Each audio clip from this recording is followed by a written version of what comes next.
Hello guys, నా పేరు మైత్రి వెంకట. మన ఛానల్ ప్రకారం మన ఛానల్ సబ్స్క్రైబ్ చేసుకోకపోతే ఇప్పుడే సబ్స్క్రైబ్ చేసుకోండి. పక్కన బెల్ ఐకాన్ ఆల్లో పెట్టుకోండి. నా ఫర్దర్ మిస్ అవ్వకుండా చూడొచ్చు. చాలా మంది చూస్తున్నారు కానీ సబ్స్క్రైబ్ చేసుకోవట్లా. So please try to subscribe like the bell icon also. Hi friends, మీరు ఎప్పుడైనా సరే 5,000 రూపాయల ప్రోడక్ట్ 250 రూపాయలకి రావడానికి గమనించారా? లేదు కదా.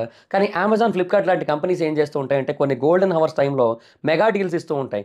ఆ డీల్స్ టైంలో ఒక్కొక్క ప్రోడక్ట్ మీద 90% నుంచి 95% వరకు డిస్కౌంట్ అయితే ఉంటుంది. అయితే ఈ డీల్స్ కోసం మీరు కాన్స్టెంట్గా ఆ యాప్స్ చెక్ చేస్తూ ఉండలేదు కదా. కానీ మీకోసం నేను వాటన్నిటిని కూడా కాన్స్టెంట్గా చెక్ చేస్తూ ఉంటాను. అండ్ దాంట్లో ఎప్పుడు ఏ డీల్ పెట్టినా కూడా ఇమీడియట్గా మీకు ఆ ప్రోడక్ట్ని అయితే షేర్ చేస్తాను. మీరు ఇమీడియట్గా ఆ ప్రోడక్ట్ని పర్చేస్ చేయొచ్చు దాని నుంచే. అండ్ అంతేకాదు కొన్ని ఎక్స్ట్రాడినరీ ప్రొడక్ట్స్ ఉంటాయి, వాటిని మీరు బయట ఎక్కడ కూడా చూడరు. వాటి గురించి కూడా నేను మీకు షేర్ చేస్తాను. మీరు సింపుల్గా చేయాల్సింది ఒకటే, కింద డిస్క్రిప్షన్లో మన టెలిగ్రామ్ ఛానల్ లింక్, మన వాట్సాప్ ఛానల్ లింక్, మన ఇన్స్టా బ్రాడ్కాస్ట్ ఛానల్ లింక్ ఉంటాయి. వీటిలో మీరు ఏ యాప్ ఎక్కువగా వాడతారో ఆ యాప్కి సంబంధించిన లింక్ మీద క్లిక్ చేసి ఆ యాప్లో ఉన్న మన ఛానల్ని ఫాలో అవ్వండి. దాంట్లో రెగ్యులర్గా చాలా ప్రొడక్ట్స్ అయితే మీకు అప్డేట్ అవుతూ ఉంటాయి. అండ్ ఆ ప్రొడక్ట్స్లో మీకు ఏది నచ్చినట్టయితే దాన్ని మీరు కొనుగోలు చేయొచ్చు వెంటనే. సో డిస్క్రిప్షన్లో లింక్స్ ఉన్నాయి, వెంటనే ఫాలో అవ్వండి. సో బేసిక్గా పుష్ప 2కి సంబంధించి ఇంకేమి అప్డేట్స్ కానీ న్యూస్లు కానీ ఏమి ఉండవులే. ఎందుకంటే దాని రన్ ఎండ్ అయిపోయింది. కలెక్షన్స్ అఫీషియల్ రిపోర్ట్ వచ్చేసింది 1871 అని. అండ్ యూనో ఓటీటీ కూడా వచ్చింది. మేబీ కొద్ది రోజుల్లో టీవీ కూడా వచ్చేస్తుంది. ఓకే అన్నట్టుగా ఉన్నా. సో పుష్ప 3 అంటారా, అది ఇప్పుడప్పుడే రాదు. అల్లు అర్జున్ గారు కూడా మధ్యలో చాలా సినిమాలు ఉన్నాయి ఆయనకి. అంటే త్రివిక్రమ్ గారిది, అట్లీ గారిది, ఆ తర్వాత ఇంకొక సినిమా అయితే ఉంటుంది. ఆ 3 అయిన తర్వాత మ్యాక్సిమం అప్పుడు ఇటే వెళ్తారు. సుకుమార్ గారు కూడా అలాగే. రామ్ చరణ్ గారి సినిమా అయ్యాక నెక్స్ట్ ఐదర్ ప్రభాస్ గారితో కానీ ఎన్టీఆర్ గారితో కానీ ఒక సినిమా ఉంటుంది. అది అయ్యాక మ్యాక్సిమం ఇటు వస్తారనేది ఇన్ఫో. సో ఇవన్నీ ఉన్నాయి కాబట్టి ఆబ్వియస్లీ ఇంకా చాలా టైం ఉంటుంది కాబట్టి దాని గురించి కూడా డిస్కషన్ అయితే రాదు. సో ఇంకేముంటుందో అనుకుంటుంటా. ఇంక మళ్ళీ పుష్ప 2 సినిమా న్యూస్లోకి అయితే వచ్చిందనమాట. దానికి రీజన్ ఏంటంటే హైదరాబాద్లోని యూసఫ్గూడలోని ఒక స్కూల్ యొక్క హెడ్ మిస్ట్రెస్. సో ఆవిడ ఏంటంటే పుష్ప 2 సినిమా గురించి కొంచెం డిసప్పాయింట్మెంట్ని వ్యక్తపరిచారు. సో ఎందుకు, ఏమిటి రీజన్స్, ఇవన్నీ కూడా కొంచెం డీటెయిల్గా అర్థం చేసుకోవడానికి అయితే ట్రై చేద్దాం. సో ఫస్ట్ ఆఫ్ ఆల్ ఆవిడకి పుష్ప 2 సినిమా ఇబ్బందికరంగా అనిపించడానికి రీజన్ ఏంటి అంటే దానివల్ల పిల్లలు చెడిపోతున్నారని చెప్పి. అంటే ఆవిడ స్కూల్లో ఎవరైతే పిల్లలు ఉన్నారో వాళ్ళు రెగ్యులర్గా స్కూల్కి రాకుండా మానేయడం, తర్వాత వింత వింత హెయిర్ స్టైల్స్తో రావడం పుష్ప 2 స్టైల్లో, తర్వాత ఆ మాట తీరు, వాడే పదాలు ఇవన్నీ కూడా మారిపోయాయి. సో చాలా ఎక్కువగా ఇన్ఫ్లుయెన్స్ పడింది. సో వీళ్ళందరూ కూడా ఆ సినిమాను చూసి అలాగా తయారైపోయారు. పేరెంట్స్కి కంప్లైంట్ చేస్తున్నా కూడా పిల్లల్లో అసలు కనీసం కొంచెం కూడా ఏం ఉండట్లేదు. మేము ఎంత తిడుతున్నా కూడా పట్టించుకోవట్లేదు. వాళ్ళు మా ఇష్టం, మేము అలాగే ఉంటాం అన్నట్టే ఉంటున్నారు. ఒకవేళ వాళ్ళని ఏమైనా కొడదామా, పనిష్మెంట్ ఇద్దామా అంటే అది వాళ్ళని మెంటల్గా ఇబ్బంది పెడుతుంది. లేదంటే కొంతమంది ఆత్మహత్యలు చేసుకుంటారేమో అనే కైండ్ ఆఫ్ భయం ఉంది. సో ఇలాంటివన్నీ ఉన్నాయి కాబట్టి ఇంకా వాళ్ళని ఏం అనలేకపోతున్నాము. సో దీనంతటికీ కూడా మిస్టేక్ వాళ్ళది కాదు, మాస్ మీడియాది. అండ్ గవర్నమెంట్ ఇలాంటి సినిమాలకు అసలు ఎలా సెన్సార్ ఇస్తోంది, అంటే ఎలా పర్మిషన్ ఇస్తోంది అని చెప్పి ఆవిడ చెబుతూ వచ్చారనమాట. సో ఆవిడ పాయింట్ ఏంటంటే పుష్ప 2 సినిమా ఆ పిల్లల్ని చెడగొట్టేసింది. పుష్ప 2 అని కాదు, పుష్ప మొత్తానికి 2 పార్ట్లు కలిపి ఆ పిల్లల్ని చెడగొట్టింది. అందుకే వాళ్ళందరూ కూడా అట్లాగా తయారయ్యారు. వాళ్ళని ఈవిడ కంట్రోల్ చేయలేకపోతుంది. సో బేసిక్గా ఇది పాయింట్. అంటే పద్ధతిగా వచ్చేలా చేయలేకపోతుంది. ఇది పాయింట్ నెంబర్ 1 ఆవిడ చెప్పాలనుకుంటున్న మొత్తం థింగ్. అయితే ఇక్కడ మనం నోటీస్ చేయాల్సిన ఫస్ట్ థింగ్ ఏంటో తెలుసా, ఆ స్కూల్ ఉన్నది యూసఫ్గూడలో. బేసిక్గానే ఇదేదో కొంచెం రేసిజంలా అనిపిస్తుందేమో కానీ కొంతమందికి ఓపెన్గా మాట్లాడుకోవాలంటే యూసఫ్గూడ అనేది మనకి మ్యాక్సిమం ఒక కైండ్ ఆఫ్ కొంచెం మాస్ ఎక్కువగా ఉంటుంది. టూ మచ్ మాస్ ఉంటుంది యూసఫ్గూడ సైడ్ మిగతా ఏరియాలతో కంపేర్ చేస్తే. అందులో రేసిజం ఏం లేదు, జస్ట్ క్యాజువల్గా చెప్తున్నా. బట్ ఎందుకో కొంచెం సెపరేట్ చేసి మాట్లాడినట్టు ఉంటుంది కదా, అందుకే చెప్తున్నా. సో యూసఫ్గూడలో చాలా ఎక్కువ మాస్ ఉంటుంది. ఆ యూసఫ్గూడ, ఇటుపక్క రేమత్ నగరు, ఆ కృష్ణానగర్ సందులు, తర్వాత ముందుకెళ్తే ఏదది మధురానగర్ రోడ్ కొంచెం పర్లే, మళ్ళీ అది బాగానే ఉంటుంది. కానీ ఈ గ్యాప్ అంతా కూడా మరి ఘోరాతి ఘోరంగా ఉంటుంది తెలుసా. మాస్ అంతా దారుణంగా ఉంటుంది అసలు. మొత్తం అంతా కూడా రేమత్ నగర్ దాటాక కూడా అలాగే ఉంటుంది. మధ్యలో కూడా ఏదో ఏరియా ఉంటుంది, అక్కడ పేరు మర్చిపోయాను. సో ఈ ఏరియాలన్నింటిలోని కూడా విపరీతమైన మాస్ జనాలు ఉంటారు. సో వాళ్ళ పిల్లలే మ్యాక్సిమం అక్కడికి వచ్చి చదువుకుంటూ ఉంటారు. సో బేసిక్గానే మాస్ అనేది బాగా అలవాటు పడిపోయిన kind of location, kind of people, kind of children. Like fathers like children కదా, లైక్ పేరెంట్స్ లైక్ చిల్డ్రన్ కదా. సో మ్యాక్సిమం అక్కడ అలాగే ఉంటుంది. సో కొంచెం హెవీగా మాస్గా ఉంటారు. ఇక్కడ పిల్లలు కూడా మరి అలాగే ఉంటారు. సో ఫస్ట్ థింగ్ వాళ్ళని ప్రత్యేకంగా ఎవరో చెడగొట్టాల్సిన అవసరం లేదు. అంటే ఏదో ఒక సినిమా వచ్చో, ఒక క్యారెక్టర్ వచ్చో చెడగొట్టాల్సిన అవసరం లేదు. సో అది మెయిన్ పాయింట్. తర్వాత రెండోది ఏంటి అంటే మైట్ బి ఇప్పుడు ఈ హెయిర్ స్టైల్స్, ఈ వాకింగ్ స్టైలు, ఈ మాట్లాడే విధానం ఇవన్నీ పుష్పాన్ని చూసి నేర్చుకున్నారంటే సరే ఒక సినిమా కారణంగానే జరిగింది అనుకుందాం. ఇప్పుడు ఒక సినిమా కారణంగా ఎట్లా మారిపోయారు? ఇప్పుడు నేనేమంటానంటే ఒక సినిమా మనుషుల్ని ఎలా ఇన్ఫ్లుయెన్స్ చేస్తుంది?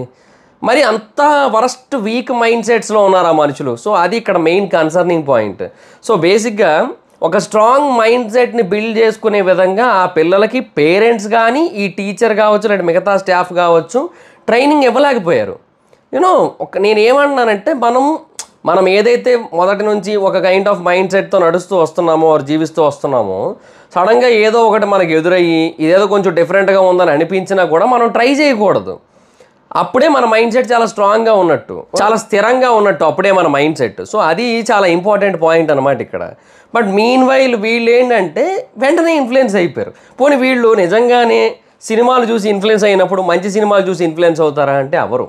ఇప్పుడు ఠాగూర్ సినిమా చూసి మొత్తం ప్రపంచంలో లంచం అనేది ఆగిపోయిందా అంటే లేదు, ఆగదు. ఇప్పుడు సార్ సినిమా చూసి నిజంగా టీచర్లందరూ కూడా పిల్లలకి ఫ్రీగా చదువు చెప్తారా అంటే అది ఉండదు.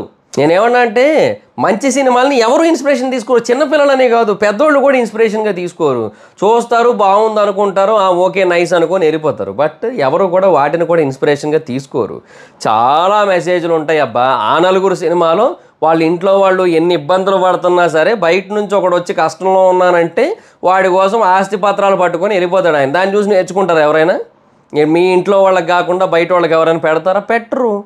అది ఏం ఉండదు. ఇప్పుడు అదే చెప్తున్నాను కదా, దీని గురించి అంత ఆలోచించి వేస్ట్. సినిమాలు అనేవి ఇన్స్పైర్ చేయవు ఎప్పుడు కూడా, సినిమాలు అనేవి చెడగొట్టవు ఎప్పుడు కూడా. చెడిపోవడానికి సిద్ధంగా ఉన్నాడు ఓ దారిని చూపిస్తాయి అంతే. వాడు ఎట్లా చెడిపోవాలని ఆలోచిస్తూ ఉంటాడు, దానికి ఇది కనబడితే ఇలా చెడిపోదామని అనుకుంటాడు అంతే, అంత మించి ఇంకేట్లేదు. సో దానికి పర్టికులర్గా ఒక సినిమాని అనడం వేస్ట్. ఇంకా మొదటి నుంచి వాళ్ళు పెరిగిన వాతావరణం, వాళ్ళ పేరెంట్స్ వాళ్ళని కంట్రోల్ చేసిన విధానం, వాళ్ళకి నేర్పించిన విధానం అవన్నీ ఉంటాయి. ఇప్పుడు ఫర్ ఎగ్జాంపుల్ నేనున్నాను, నాకు మందు తాగడం అలవాట్లేదు, సిగరెట్లు తాగడం అలవాట్లేదు. నా ముందు ఎంతోమంది తాగుతారు, నా ఫ్రెండ్స్ తాగుతారు. నేను అంతెందుకు బర్త్డే పార్టీలకు వెళ్తా అప్పుడప్పుడు, నేను అక్కడికి వెళ్ళి రెడ్ బుల్లే తీసుకుంటా, రెడ్ బుల్ తీసుకుని అదే తాగుతా కూర్చుంటాను. బట్ వాళ్ళు నా చుట్టూ ఉన్న వాళ్ళందరూ కూడా తాగుతారు, ఈవెన్ అమ్మాయిలు కూడా తాగుతుంటారు. అప్పుడెప్పుడు వెళ్ళినప్పుడు చాలామంది అమ్మాయిలు వచ్చారు, వాళ్ళందరూ కూడా తాగుతూనే ఉన్నారు. అంతే. ఇంకా అది దానికి మనం ఏం చేయలేము, వాళ్ళకి అది ఇష్టం, వాళ్ళు తాగుతున్నారు ఓకే. వాళ్ళని చూసి నేనైతే చెడిపోలేదు కదా. ఇప్పుడు వాళ్ళని చూసి నేను కూడా సరే వీళ్ళు కూడా తాగుతున్నారు కదా నేను కూడా తాగుతామని చెప్పి నేనేమి ఇన్స్పైర్ అవ్వలే. కొన్ని సినిమాల్లో మందు సీన్లు చాలా ఉంటాయి, దాన్ని చూసి నేను ఇన్స్పైర్ అవ్వలే. స్మోకింగ్ సీన్లు ఉంటాయి, వాటిని చూసి నేను ఇన్స్పైర్ కాలే. నాకు ఎప్పుడు తాగలే, ఈ జీవితంలో ఇంకెప్పుడు తాగను కూడా ఫర్దర్గా కూడా, ఎందుకంటే ఐ హ్యాడ్ దట్ క్లారిటీ, నాకు వద్దు. సో నేను ఆ రకంగా ఒక స్ట్రాంగ్ మైండ్ సెట్తో ఉన్నాను నేను. సో ఇదంతా కూడా ఏంటంటే చిన్నప్పటి నుంచి నీ మైండ్ని బిల్డ్ చేసుకునే విధానం, అందులో పేరెంట్స్ తాలూకా ఏమంటారు ఇంపాక్ట్ కూడా ఎక్కువే ఉంటుంది. బట్ ఇక్కడ పేరెంట్స్ ఫెయిల్ అవుతున్నారు, దానికి తోడు ఇంకా టీచర్స్ కూడా ఫెయిల్ అవుతున్నారు. మీరు జస్ట్ ఉద్యోగాలు ఏదో వస్తున్నారు చెప్తున్నారు అన్నట్టు ఉంటారు. సో వాళ్ళు కూడా ఏంటంటే ఇంకా అంతగా కేర్ తీసుకోరు. ఇప్పుడు అంతెందుకు, మేము ఇలా కాకుండా నార్మల్గా వస్తేనే లోపలికి రానిస్తాం, లేదంటే అసలు లోపలికి రానివ్వం అని చెప్పినట్టయితే అసలు కంప్లీట్గా డిఫరెంట్గా ఉంటుంది. అప్పుడు పేరెంట్సే అట్లీస్ట్ ఏదో ఒకటి చేసి బలవంతంగా అయినా మార్చి పంపిస్తారు. ఇప్పుడు మైండ్ సెట్ మారుతుంది లేదా అనే తర్వాత విషయం. బట్ ప్రస్తుతానికైతే బలవంతంగా మొత్తం ఆ డ్రెస్సింగ్ అదంతా కూడా మార్చి పంపిస్తారు కదా, అలా ఉంటుంది కదా.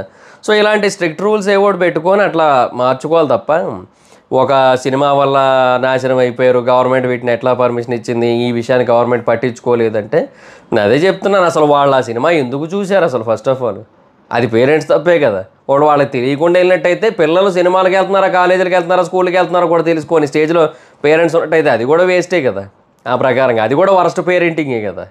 సో ఎటు చూసుకున్నా అసలు ఎలా తెలిసింది? పోనీ ఇన్స్టాగ్రామ్లో చూశారు అనుకుందాం, పోనీ మాస్ మీడియా అది ఇదని అంటున్నారు కాబట్టి సరే ఇన్స్టా యూట్యూబ్ ఎటో చూశారు అనుకుందాం, అదైనా ఎందుకు వాడినిస్తున్నారు? ఇప్పుడు నేనేమన్నా అంటే అది ఎట్లా వాడినిస్తున్నారు? ఇప్పుడు యూట్యూబ్ మాత్రమే చూడనియాలి అండ్ అందులో కూడా కొన్ని సెలెక్టివ్ ఛానల్స్ మాత్రమే చూడనియాలి పిల్లల్ని చూడాలనుకుంటే, అలా కాకుండా ఏది పడితే ఎందుకు చూడనిస్తున్నారు? మళ్ళీ అక్కడ వరస్ట్ పేరెంటింగే. పేరెంట్స్ తిన్నంగా ఉంటే ఏ బాధలు ఉండవు, వాళ్ళు తిన్నంగా లేక పిల్లలు నాశనం అయిపోయి ఆ తర్వాత వాళ్ళు ఇట్లా తిరుగుతూ ఉంటే దానికి ఇంకా ఏమంటే ఏం చెప్తాం చెప్పండి సినిమాలని. సో ఇక్కడ ఏమంటే డెఫినెట్గా సినిమాలు అనేవి ఎఫెక్ట్ చేస్తాయి. ఎందుకంటే కొంతమంది అనేది ఏంటి, మంచి కంటే చెడు త్వరగా ఇన్స్పైర్ చేస్తుంది, ఎఫెక్ట్ చేస్తుంది అని చెప్పి, అది వాస్తవమే, అది ఒప్పుకోవాల్సిన విషయమే. కాకపోతే ఏంటంటే చెడు ఎప్పుడైనా సరే ఒకరిని ఇన్స్పైర్ చేయాలి అంటే వాడు చెడిపోవడానికి ఆల్రెడీ సిద్ధంగా ఉండాలి, వాడి మైండ్ సెట్ ఆల్రెడీ దానికి తగ్గట్టుగా ట్యూన్ అయిపోయి ఉండాలి. అది సిచ్యువేషన్ అనమాట. ఇప్పుడు ఒకడు చచ్చిపోదాం అనుకున్నవాడు మాత్రమే బ్రిడ్జ్ మీదకి ఎక్కి కిందకి దూకుతాడు. అప్పుడు ఆ కిందన రోడ్డు ఉంటే రోడ్డు మీద పడిపోయి చచ్చిపోతాడు, లేదంటే వాటర్ ఉంటే వాటర్లో పడిపోయి చచ్చిపోతాడు. సో ఆ కిందన వాటర్ ఎందుకు ప్రవహిస్తుంది, వాటర్ ప్రవహించకూడదు, కింద రోడ్డు ఎందుకు ఉంది, రోడ్డు ఉండకూడదు, అక్కడ గడ్డివాము ఉండాలి, వాడు కింద పడే టైంకి వాడు ఆ గడ్డివాము మీద పడి వాడు బతకాలంటే అది కుదరదు అట్లా. సో అది సిచ్యువేషన్ అనమాట. సో చెడిపోవాలనుకున్నాడు ఎలాగైనా చెడిపోతాడు. అది సినిమాలే అక్కర్లేదు దానికి ఎట్లయినా చాలు. చుట్టుపక్కల ఉన్న వాళ్ళైనా చెడగొడతారు, లేదంటే సోషల్ మీడియాలోని వేరే వాళ్ళని చూసైనా చెడిపోతారు, ఎటు చూసుకున్నా చెడిపోతారు. అది సో దానికి పర్టికులర్గా ఒక సినిమాని బ్లేమ్ చేయాల్సిన అవసరం లేదనేది నా పాయింట్. బట్ అదే మంచి కన్నా చెడు ఎక్కువగా ఇన్స్పైర్ చేస్తుందంటే అది మనుషుల ప్రాబ్లం కదా. అది ఇప్పుడు నీకు మంచి చూపించినప్పుడు నువ్వు ఇన్స్పైర్ కాలే, మరి చెడు చూపించినప్పుడు నువ్వు అవుతున్నావు, అది నీ తప్పు. అది అసలు చెడే లేకుండా అంటే అది చెడు కూడా కాదు యాక్చువల్గా. అది ఇట్స్ జస్ట్ ఏ సినిమా, అదొక మాస్ కమర్షియల్ సినిమా. అదంతా ఫేక్ స్టోరీ, అదంతా స్క్రిప్టెడ్ స్టోరీ, అదేం రియల్ కూడా కాదు అని. సో దాన్ని చూసి ఒకడు ఇన్స్పైర్ అయిపోయేంత వీక్ మైండ్ సెట్లో ఉన్నాడంటే అది మనుషుల ప్రాబ్లం. అది సినిమా ప్రాబ్లం ఎట్లయితుంది? అంతెందుకు ఆ సినిమాలో చేసిన అల్లు అర్జున్ గారే నాకు తెలిసి మళ్ళీ రియల్ లైఫ్లో గుట్కా వేసుకోరుగా. పుష్ప 2 కోసం ఆయన గుట్కా వేసుకుంటే అంటే సినిమాలో రియల్ లైఫ్లో వేసుకోరుగా. పుష్ప 2 కోసం ఆయన ఇంత గడ్డం పెంచారు, పుష్ప 2 అయిపోగానే తీసేశారు, అంతే సింపుల్. ఏదో అట్లే ఉంటుంది. ఎవ్వరు ఇన్స్పైర్ గారు until unless you have that week mind set to get spoiled, అంతే. అది మరి situation. So that's a guys, ఇది నా ఒపీనియన్, నాకు అనిపించింది. మీకేమనిపించిందో కింద కామెంట్ సెక్షన్లో చెప్పండి. So that's a guys, this is the video కానీ మీకు నచ్చినట్టయితే లైక్ చేయండి, వీడియో షేర్ చేయండి. కారణం మన ఛానల్ సబ్స్క్రైబ్ చేసుకోకపోతే ఇప్పుడే సబ్స్క్రైబ్ చేసుకోండి, పక్కన బెల్ ఐకాన్ ఆల్లో పెట్టుకోండి. నా ఫర్దర్ డేస్ మిస్ అవ్వకుండా చూడొచ్చు. చాలా మంది చూస్తున్నారు కానీ సబ్స్క్రైబ్ చేసుకోవట్లా. So please state subscribe like the bell icon also. నా ఇన్స్టాగ్రామ్ ఐడి ఎవరో మాత్రం అక్కడ వచ్చి ఫాలో అవచ్చు. Thank you so much guys. బాబా, meter next video. Bye bye.